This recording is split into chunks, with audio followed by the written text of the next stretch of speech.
एमएससीबीच्या कर्मचाऱ्यांचं आंदोलन ताजं असतानाच आता राज्य सरकारचे कर्मचारी सुद्धा जुन्या पेन्शन योजनेसाठी आक्रमक झालेले दिसत आहेत. यालाच ओल्ड पेन्शन स्कीम सुद्धा म्हणलं जायचं. आता बघा, राजस्थान, छत्तीसगड, पंजाब, झारखंड, हिमाचल प्रदेश यांसारख्या राज्यांमध्ये आता ही जुनी पेन्शन योजना लागू करण्यात आलेली आहे आणि यामुळेच महाराष्ट्रामध्ये सुद्धा ही योजना लागू करण्यात यावी असं राज्य सरकारच्या कर्मचाऱ्यांचं म्हणणं आहे आणि ही मागणी जोर धरताना सुद्धा दिसतीये.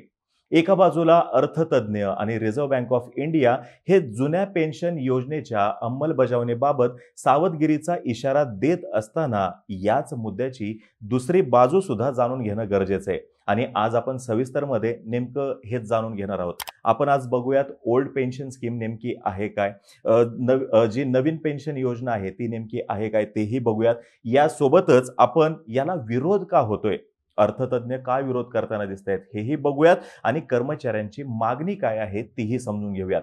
नमस्कार, मी अरुणराज जाधव बोल व्हिडिओवरती तुम्हा सर्वांचं अगदी मनापासून स्वागत करतो. आता बघा, एक काळ असा होता की जेव्हा सरकारी कर्मचारी म्हणून फारच तटपुंजा पगार मिळायचा, पण पेन्शन मिळतीये हा आधार फार मोठा होता बघा. आणि याला खूप सारे जण मान्य सुद्धा करतील. सरकारी कर्मचारी असण्याचे फायदे काय आहेत हे जेव्हा सांगितलं जायचं तेव्हा त्याच्यामध्ये पेन्शन हा मुद्दा आवर्जून सांगितला जायचा. आता त्यावेळेस जी होती ती होती जुनी पेन्शन योजना म्हणजेच OPS आणि 2004 पासून नवीन पेन्शन योजना जी आहे ती लागू झालेली आहे. आता हा विषय परत एकदा चर्चेत येण्याचं कारण अर्थातच निवडणुका हे आहेत. महाराष्ट्रामध्ये शिक्षक पदवीधर मतदारसंघासंदर्भातल्या ज्या काही निवडणुका आहेत याच्यामध्ये प्रचारासाठीचा जुनी ही जी निवृत्ती वेतन योजना होती ही परत एकदा प्रचाराचा मुद्दा झालेली दिसून येते आणि हा मुद्दा चांगलाच गाजताना सुद्धा दिसतोय. आता बघा, जुनी निवृत्ती योजना जर का लागू झाली तर निवृत्तीनंतर कसा आणि किती फायदा होईल हे जोरकसपणे शिक्षकांसमोर मांडलं जाते. अर्थातच ते मतदार आहेत म्हणून त्यांच्यासमोर हे मांडलं जाते. हिमाचल प्रदेशमध्ये सुद्धा काँग्रेसने एक महत्वाचं आश्वासन दिलं होतं, ते म्हणजे ते जर का सत्तेत आले तर ओल्ड पेन्शन स्कीम जे आहे ते परत एकदा लागू करतील आणि त्याचा त्यांना चांगलाच राजकीय फायदा सुद्धा झाल्याचं दिसून येतोय. त्यांनी निवडणूक सुद्धा जिंकलेली आहे. आता हा मुद्दा झाला राजकारणाचा.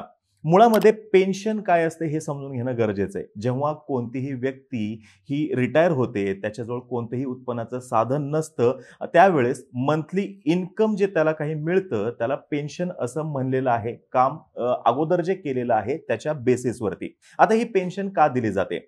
रिटायर होणाऱ्या कोणत्याही व्यक्तीचं वय असं असतं ज्यावेळेस तो तरुणांसारखं काम करू शकत नाही किंवा त्या पद्धतीने तो कमवू शकत नाही आणि त्याने त्याच्या आयुष्यातला बराचसा काळ जो आहे तो सरकारी कर्मचारी म्हणून व्यतीत केलेला असतो. यासोबतच घरातील जी नवीन पिढी आहे, घरातील जे नवीन तरुण आहेत ते कामानिमित्त स्थलांतर करतात. अशा वेळेस स्वतःची हक्काची रक्कम म्हणून पेन्शन फार मोठा आधार असते. यासोबतच जसं जसं वर्ष वाढत जातं तसं तसं खर्च वाढत जातो. कॉस्ट ऑफ लिव्हिंग जी आहे ती सुद्धा वाढत जाते आणि अशा वेळेस पेन्शन जी आहे फार मोठी मदत करत असते.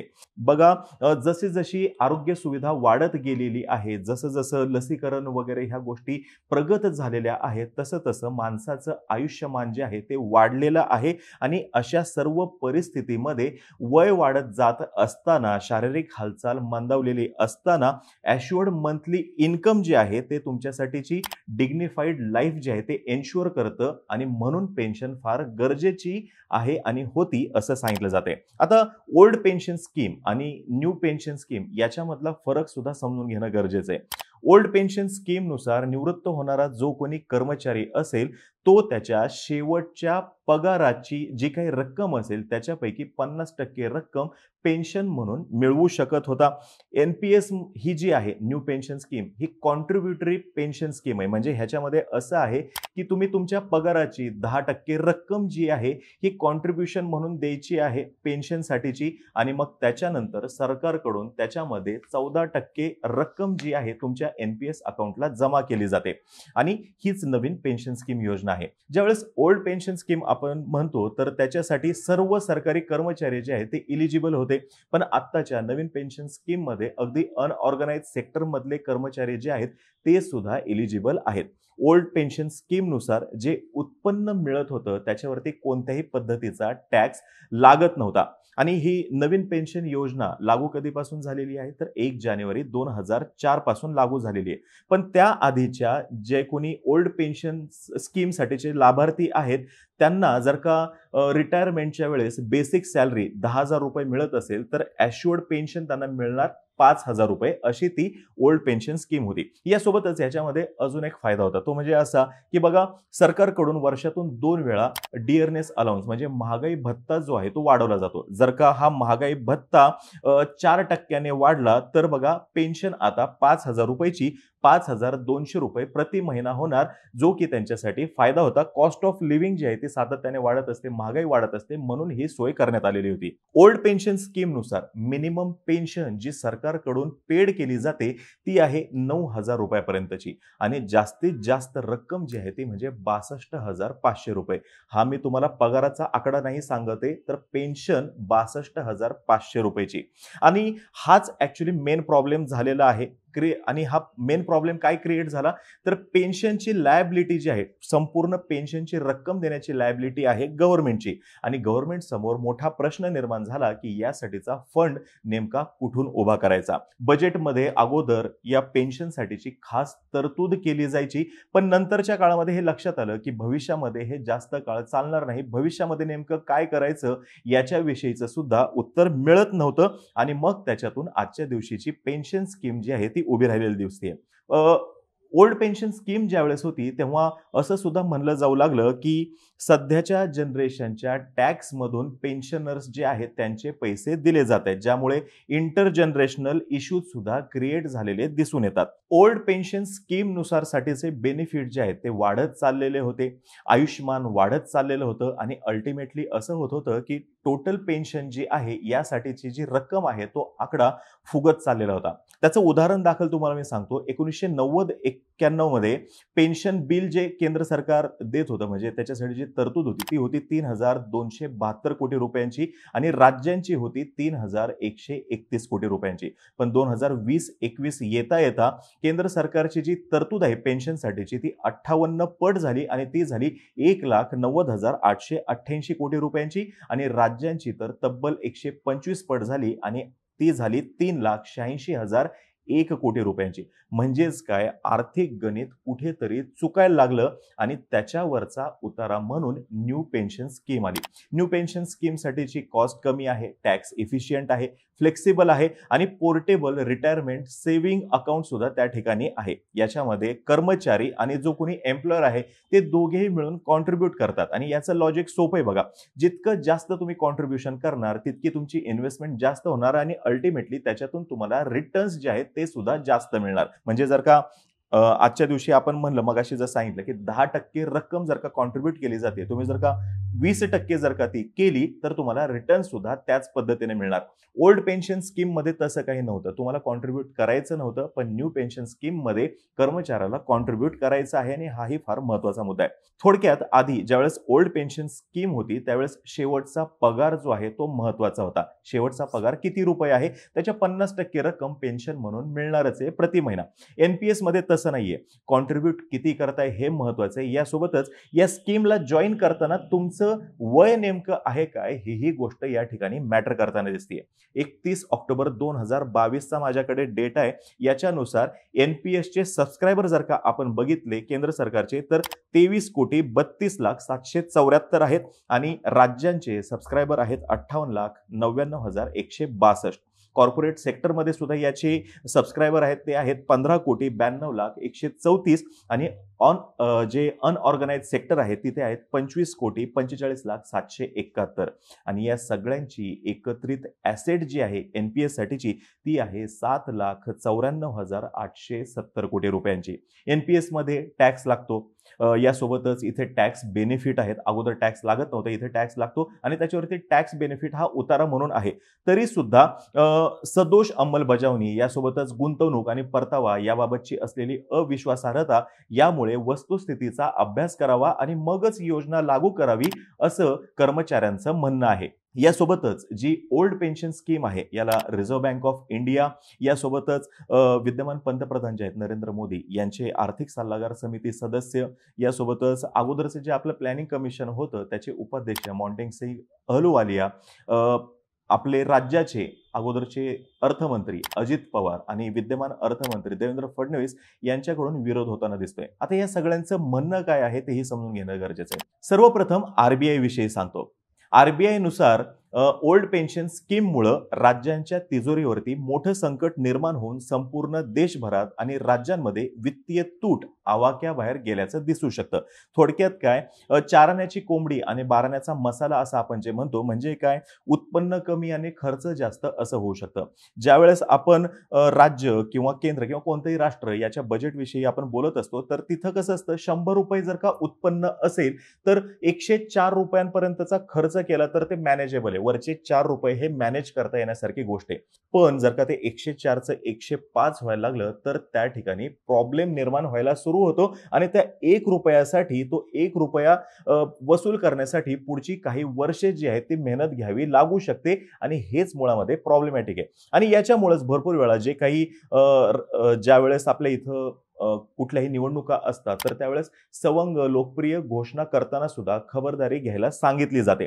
राज्यांचा वित्तीय डोलारा 2022-23 या अर्थसंकल्पाचा अभ्यास हा जो रिझर्व्ह बँक ऑफ इंडियाचा रिपोर्ट आला होता त्याच्यामध्ये आरबीआय म्हणतं की पेन्शन आणि प्रशासकीय सेवांसारख्या गैरविकासात्मक खर्चावरील वाढलेल्या तरतुदीमुळे वैद्यकीय आणि सार्वजनिक आरोग्य, नैसर्गिक आपत्तीसाठी अर्थसंकल्पीय तरतूद जी आहे ती कमी आहे आणि हे प्रॉब्लेमॅटिक आहे. सरकारचं जे काही महसूल उत्पन्न असतं ते कशावरती खर्च होणं अपेक्षित आहे तर हे इन्फ्रास्ट्रक्चरवरती, जसं की एज्युकेशन घ्या किंवा आरोग्य घ्या या ठिकाणी, किंवा रोड, ब्रिजेस या सगळ्या गोष्टींवरती खर्च जास्तीत जास्त होणं अपेक्षित आहे. याच्या विरोधात जाऊन जर का प्रशासकीय सेवा जे आहेत याच्यासाठी जे गैरविकासात्मक आहे इथे जर का हा पैसा खर्च व्हायला लागला तर त्या ठिकाणी मोठा प्रॉब्लेम निर्माण होऊ शकतो आणि असाच इशारा आरबीआयनं दिल्याचं दिसतंय. आजचं संकट उद्यावर जाईल पण आर्थिक डोलारा कोसळेल या एका वाक्यामध्ये सगळं काही येतं आणि हे वाक्य आहे आरबीआयचं. आता बघा, डिसेंबरमध्ये पंतप्रधान नरेंद्र मोदी यांचे आर्थिक सल्लागार समिती सदस्य संजीव सन्याल यांनी तर ओपीएस साठीची जी पावलं आहे ती भावी पिढ्यांच्या भवितव्यावरतीच हल्ला आहे असं स्पष्टपणे म्हणलेलं आहे. तसंच 2023 हे जे वर्ष आहे हे कठीण कसोट्यांचं असणार आहे. संपूर्ण जगभर काय परिस्थिती आहे हे आपण आपल्या वेगवेगळ्या एपिसोड्स मधून मांडलेलं आहे. मोठमोठ्या टेक कंपन्या ज्या आहेत ते त्यांच्या इथं नोकर कपात करता आहेत. अमेरिकेसारख्या देशासमोर आर्थिक संकट मोठं आहे. युरोप सारख्या देशासमोर आर्थिक संकट मोठं आहे. काल परवाच आपण पाकिस्तानची सुद्धा स्टोरी केली होती. मागील वर्षी आपण श्रीलंकेविषयी बोललो होतो. हीच परिस्थिती सर्वत्र आहे. मग अशा या कठीण कसोटीच्या काळामध्ये कोणत्याही शाश्वत निधीच्या तरतुदीविना जुन्या कोणत्याही योजनेचा आग्रह हा भावी पिढ्यांसाठी अन्यायकारक असू शकतो असं हे कोण म्हणतायत? आर्थिक सल्लागार समिती सदस्य संजीव सन्याल म्हणतायत आणि त्यांनी या ठिकाणी जी रियालिटी आहे तीच सांगण्याचा प्रयत्न केलेला आहे. त्याच्यामुळे त्यांचं काही चुकत नाहीये. आता बघा, आपल्या इथं अगोदर नियोजन आयोग होता, प्लॅनिंग कमिशन असं आपण त्याला म्हणायचो. या प्लॅनिंग कमिशनचे माजी उपाध्यक्ष आणि अर्थतज्ञ मॉन्टेग सिंग अहलुवालिया यांच्यानुसार तर ओल्ड पेन्शन स्कीम ही विवेकहीन आणि भविष्यात कंगाल करणारी असेल असं स्पष्ट मत आहे. तसंच जे कोणी या ओल्ड पेन्शन स्कीमला प्रोत्साहन देत आहेत त्यांना हे सांगू इच्छितात ते की याचे परिणाम 10 वर्षानंतर दिसतील आणि याचे परिणाम हे वित्तीय कंगालीमध्ये होईल हे ते स्पष्ट करू इच्छितात. मी मगाशी म्हणलं बघा, 104 रुपयांपर्यंत ओके, पण 104चं 105 जर का होत असेल तर त्या 1 रुपयासाठी फार मोठी मेहनत करावी लागते. मार्चमध्ये, मागील वर्षीच्या मार्चमध्ये महाराष्ट्र राज्याचे तत्कालीन अर्थमंत्री अजित पवार यांनी सुद्धा ओल्ड पेन्शन स्कीम जर का लागू केली तर 2024 नंतरच्या काळामध्ये सरकारचा सर्व महसूल जो आहे तो पगार आणि वेतनावरतीच खर्च होईल हे स्पष्ट केलेलं होतं. आणि विद्यमान अर्थमंत्री देवेंद्र फडणवीस जे आहेत आपल्या राज्याचे, त्यांच्यानुसार सुद्धा सध्या राज्याच्या महसुलातील एकूण रकमेपैकी 59% रक्कम ही व्याज, वेतन आणि पेन्शन याच्यावरतीच खर्च होतीये आणि जर का का ओल्ड पेन्शन स्कीम आली तर 1,10,000 कोटी रुपयांचा अतिरिक्त बोजा हा सरकारवरती पडणार आहे. आता सरकारवरती ज्यावेळेस आपण अतिरिक्त बोजा म्हणतोय तर त्यावेळेस अल्टिमेटली हा सगळा बोजा सामान्य नागरिकांवरतीच पडणार आहे, हेही लक्षात घ्या. आता ओपीएस जी आहे, ओल्ड पेन्शन स्कीम लागू करता येणार नाही, हे मागेच आपले राज्याचे अर्थमंत्री देवेंद्र फडणवीस यांनी सांगितलेलं आहे. ओल्ड पेन्शन स्कीम जर का लागू केली तर पेन्शन देताना काढण्यात येणाऱ्या रकमेवरती कर्जाचं व्याज देण्यासाठी कर्ज काढावे लागेल अशी परिस्थिती आहे. राज्यामध्ये आजच्या दिवशी परिस्थिती तशी बरी आहे, पण ही परिस्थिती डबघाईला येऊ शकते, हेच त्यांना याच्यातून सुचवायचंय. आता हे झालं अर्थकारण. राजकारण वेगळं आणि अर्थकारण वेगळं आणि दोन्हीही विरुद्ध दिशा आहेत बघा. राजकारण इकडे चाललं तर अर्थकारण हे इकडेच जायला पाहिजे आणि म्हणून आपण सातत्याने आपल्या खूप साऱ्या एपिसोड्स मध्ये सांगितलेले की good economics is bad politics आणि good politics is bad economics. आणि इथे आपल्याला राजकारण आणि अर्थकारण या दोघांची सांगड घालावी लागणार आहे. मागे पेपरमध्ये वाचलेलं एक उदाहरण सांगतो बघा. प्राथमिक शाळेतून निवृत्त झालेले एक शिक्षक आहेत, वस्ती शाळाचे शिक्षक आहेत, तर उदरनिर्वाहासाठी त्यांना सध्या बकऱ्या चारण्याची वेळ आलेली आहे. आता वस्ती शाळा शिक्षक हा विषय वेगळा आहे, पण इथे मुद्दा येतोय पेन्शनचा. जर का पेन्शन वगैरे मिळत असती, जुन्या पेन्शन पद्धतीने जर का असती तर कदाचित त्यांच्यावर ही वेळ आली नसती, असा त्या बातमीचा गोषवारा होता. शेवटाकडे येताना हेच सांगेल की ज्यावेळेस आपण पेन्शन विषयीची मागे माहिती दिली तर आपण हे सांगितलं की पेन्शन का हवी, तर त्याच्यामधलं महत्वाचं कारण आपण असं म्हणलं होतं की पुढची पिढी जी आहे ही नोकरीनिमित्त स्थलांतर करते, मायग्रेशन करते आणि त्याच्यामुळे स्वतःचं हक्काचं उत्पन्नाचं साधन असावं म्हणून पेन्शन ही फार मोठा आधार आहे. जर का सरकारला हे मायग्रेशन थांबवता आलं आणि जी न्यू पेन्शन स्कीम आहे याच्यामध्ये जर का सुधारणा करता आली तर विन विन सिच्युएशन होऊ शकते आणि याचा सुवर्ण मध्य निश्चितपणे साधता येऊ शकतो. आता ही माहिती जर का तुम्हाला आवडली असेल खाली कमेंट बॉक्समध्ये नक्की सांगा आणि या पर्टिक्युलर विषयावरती जर का कुणाचं अजून काही वेगळं मत असेल, कुणाजवळ जर का अजून काही वेगळी इन्फॉर्मेशन असेल ती सुद्धा आमच्यासोबत शेअर करायला तुम्ही विसरू नका. तोपर्यंत बोलभिडूचे आम्हा सर्वांची व्हिडिओ जास्तीत जास्त लोकांपर्यंत पोहोचवा आणि चॅनलला सबस्क्राईब करायला तेवढं विसरू नका. धन्यवाद.